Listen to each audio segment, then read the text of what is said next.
Hey guys, Dr. Bodle here, and thanks for joining me again.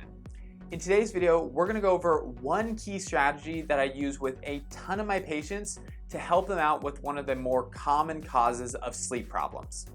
Now, if you've had thyroid issues in the past, sleep might not always be at the top of your list for things to get fixed, but when I ask about it, people tend to say, yeah, it could definitely be better. But before we jump into things, if you like this kind of stuff, don't forget to subscribe to the channel and also ring the bell. I post videos every single Thursday, and as many of you know, the goal of the channel is to help women with Hashimoto's and low thyroid to lose weight and improve their energy naturally, and I think you'll find a ton of value here, so feel free to hang out and stick around.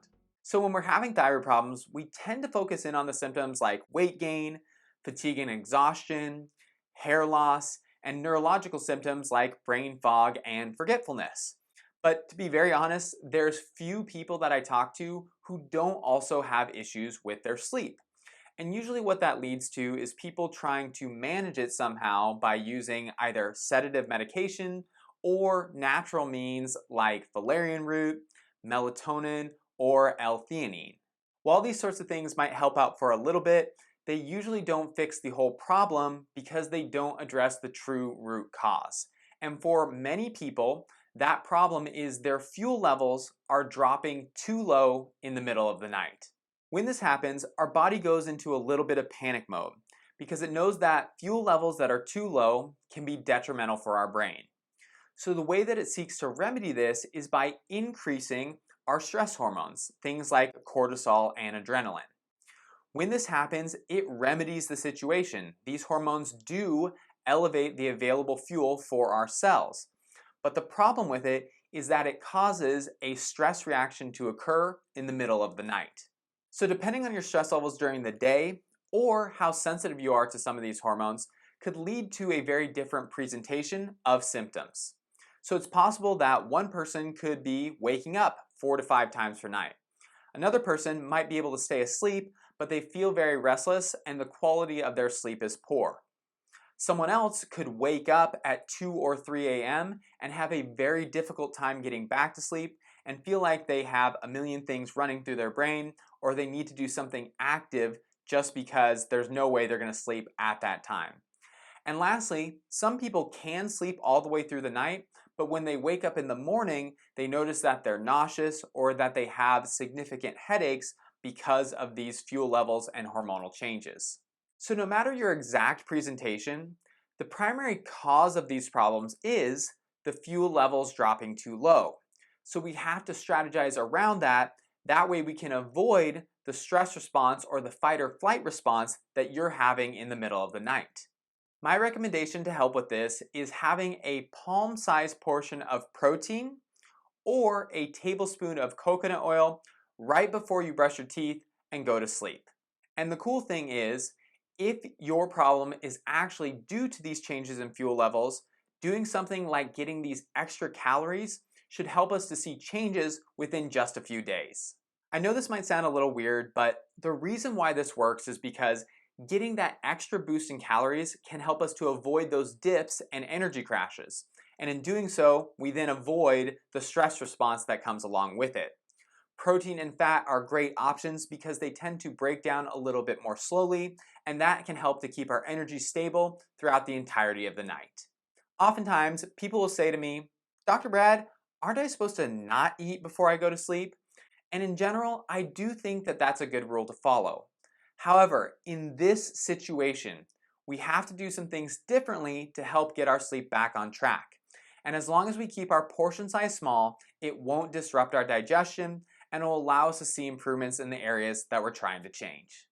So once you've identified that you have difficulty staying asleep or that you have symptoms when you wake up in the morning and you've implemented the protein or fat before you go to sleep at night and it's helped, what does that tell us about your body and your physiology?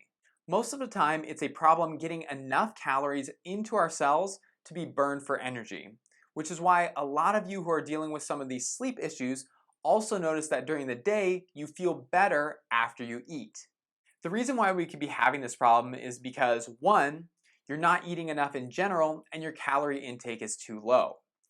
2, your demand might be super high and therefore it leads to a low calorie presentation.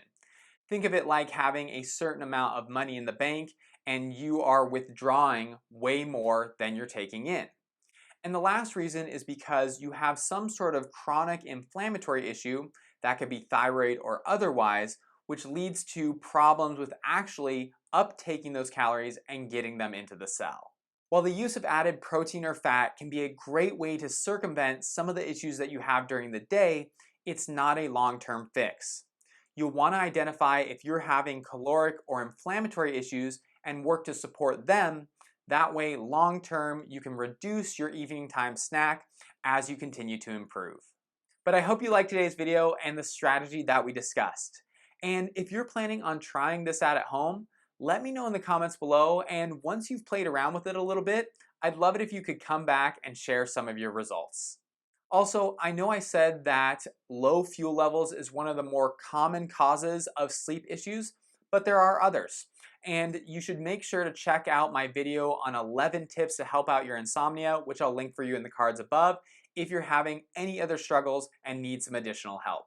Also, if you're looking for a natural and holistic practitioner to add to your team, someone who will actually get to the root cause of your problems and figure out why you're having these symptoms, and you're interested in working with me, you can sign up for a free consultation by sending me an email at contact@seattlethyroidhelp.com. These consultations are always really easy. It's just some time for you and I to hang out, identify what your goals are, and determine if we can be a good fit to work together.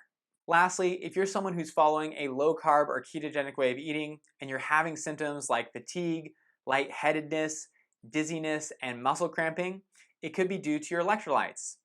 Linked below in the description box is my free download, which is Electrolytes for Hashimoto's and Keto. And if you need some additional support or guidance, make sure to grab that as well. But as per usual, you guys, thanks for being here and sticking with me till the end. If you liked the video, give it a thumbs up, share it, and don't forget to come say hi on social media. The links for all of that are in the description box below.